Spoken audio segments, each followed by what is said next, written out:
Pizza.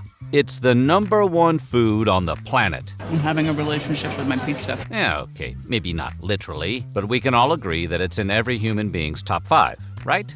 Like, who can say no to pizza? I have the last slice. Actually, you're only entitled to half. Seems simple enough until you remember that according to some, pizza comes in both New York style and Chicago style. But does it really? Well, today we're going to attempt to answer the question, is Chicago-style pizza real pizza? But before we get started, be sure to subscribe to the Weird History Food channel and let us know in the comments below what other pizza-related controversies you would like to hear about. Fingers crossed we can get to the bottom of this, because if we can't, the globe may never be the same again. Pizza. We've all had it. Dough, sauce, cheese, and a selection of toppings. It's pizza. You know it, you love it, you're probably getting hungry just from watching this video. Italian in origin, American by popularity. It's a food for the ages. But Chicago style? What is that exactly? Pizza that wears a Cubs hat and won't stop talking about Michael Jordan's glory days? Well, frankly, there's multiple versions of Chicago style. But its main characteristic is that the ratio of sauce to cheese is inverted. The cheese is below the sauce. And typically speaking, Chicago-style pizzas are a deep dish. While there are folklorish elements to this story, Chicago-style pizza is so new, culturally speaking, that we actually do have some rough genealogy of where it came from. Believe it or not, Chicago-style deep dish pizza was first served at Pizzeria Uno, founded by Richard Ricardo and Ike Sewell in 1943. The pizzas were cooked in a pie pan with dough constructed from scalded milk, butter, and sugar. This wild experiment took off, and the rest was history, sort of. The truth is that Pizzeria Uno's recipe was the bedrock of the business, and was pretty successful in its day. But it was cook Alice May Redmond that later evolved the recipe with olive oil and a secret dough conditioner to make the texture more pliable and malleable. This allowed her to get deeper pizzas and have more stiffness to the crust. In fact, some pizza historians insist that the Redmond editions were what truly made Chicago style the mainstay that it is today. To make things even more complicated, there's yet another contender in this complex debate over credit. You see, while most acknowledge that Pizzeria Uno is the inception point, and that Redmond definitely did evolve the recipe, others claim that Uno's other chef, Rudy Malnati, was the true creator and evolver of the recipe. Malnati supporters, which we'll call Malnatiacs, insist that he was the one who took what had been established and added more sauce, cheese, and toppings to make the iconic deep dish pizza we think of today. Rudy's sons Lou and Rudy Jr. also worked at Pizzeria Uno and eventually spun off and founded Lou Malnati's Pizzeria in an attempt to carry on their father's legacy and push back against what they felt was the continuing stealing of due credit. The real question is, are any of these people the true heroes of the Pizza Rebellion? Who can say? Each faction has its detractors and proponents.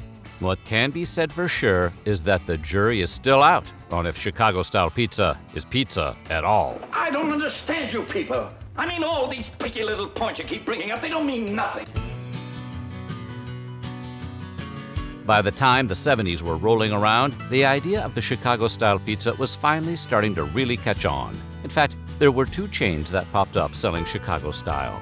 Nancy's Pizza, founded by Rocco Palese, and Giordano's Pizzeria, founded by brothers Efren and Joseph Boyo. But the Boyo brothers weren't happy with just continuing to sell Chicago style as it was. They felt the need to push things even further, and they started creating stuffed pizzas. And Rocco Palese, who was apparently not terribly original but could recognize a good idea when he saw it, decided to follow suit. To that end, he created a stuffed pizza based on his mother's recipe for scarchetta, which is an Easter Italian pie. While these dishes had their moment, they never quite reached escape velocity. But the cat was out of the bag. Chicago-style pizza was fully entering the cultural consciousness, and by all indications, it was here to stay. And that's when the pushback started. To really understand the divide between Chicago and everything else, you have to simplify things. New York-style pizza is, well, pizza. Chicago-style, on the other hand, is a style of pizza. Italian immigrants brought the idea of pizza over from the old country. And you know what it looked like? Pizza. Chicago-style pizza is an interesting evolution. departure and arguably improvement on the source material. But it's inarguably not the original, and that's where the debate stems from. The critique of Chicago style is that it's too similar to other types of Italian cuisine, and that it borrows too many of the core attributes of other popular dishes. A common refrain being, "It's not pizza, it's lasagna with a crust." Even Jon Stewart eventually got in on the debate in a now iconic rant. It's a casserole. And the critics have a point. Deep dish pizza is basically a casserole. But you know what? Casseroles are delicious. So who cares? What do you care if a delicious and savory delight happens to be called pizza? No one freaks out because a scoop of ice cream pressed between two wafers is referred to as a sandwich, even though it doesn't involve any bread.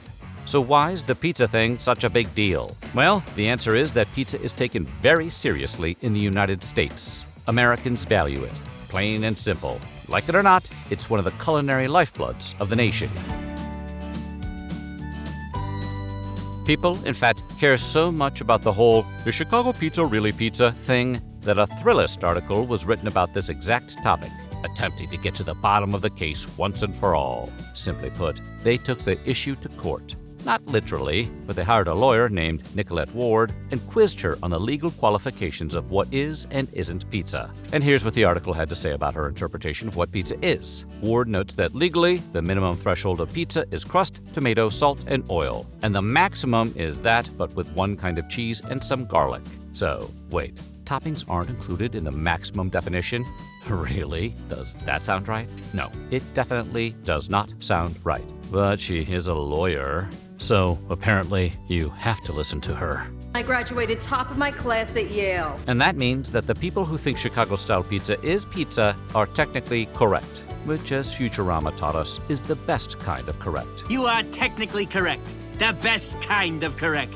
That being said, while Chicago-style might technically be pizza, it's doubtful anyone in their right mind, when asked to mentally picture a pizza, would think of a Chicago-style deep dish option. Like, you just don't see it. No one is arguing that deep dish isn't tasty, fun to eat, or even sometimes preferable over New York.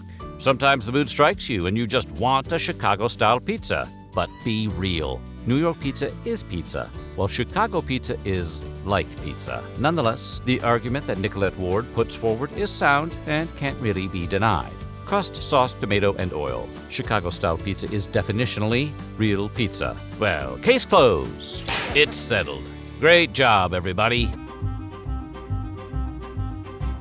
Pizza is one of the most popular dishes around. It's eaten all over the world. It's loved by people of all walks of life. It's an undying classic that will no doubt be here well after you and everyone else on the planet has perished. You could even make the case that the sun will go cold before people will stop enjoying a tasty slice. What you can't argue, though, is that Chicago pizza isn't pizza. It very much is.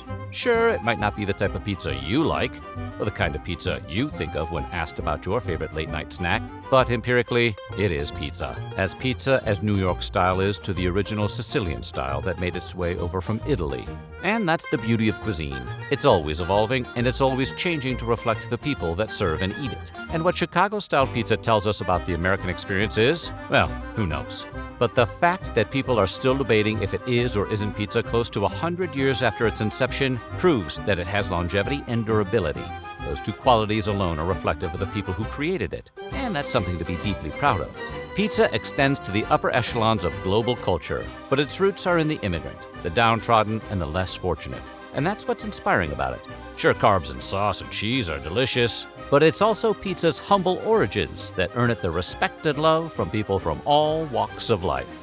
To debate what is real pizza is as American as America. When I look at your deep dish pizza, I don't know whether to eat it or throw a coin in it and make a wish. But at the end of the day, we are all Americans and we all love pizza. So what do you think? And what's your favorite style of pizza? Let us know in the comments below. And while you're at it, check out some of these other videos from Weird History.